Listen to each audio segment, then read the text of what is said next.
प्याज भी खाने हैं, जलील भी होना है और इलेक्शन भी होने हैं। मैं इमरान खान से ये तोके नहीं रखता था कल जो उसने तकरीर की है।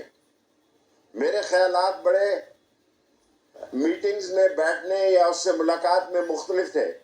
कल एक मैंने बदला हुआ इमरान खान देखा है जिसने कहा आओ बैठे, मामलात तय करें, मैं सबको माफ करता हूं और इस मुल्क में इकट्ठा इलेक्शन कराएं। और इस मुल्क में इकट्ठा इलेक्शन, इस मुल्क के जो बहुत बड़े रस्तू हैं वो भी कहते हैं कि खजाने को बड़ा नुकसान है, खजाने को फलां है। 10 दिन आगे 10 दिन पीछे इस मुल्क में इकट्ठे इलेक्शन होने चाहिए।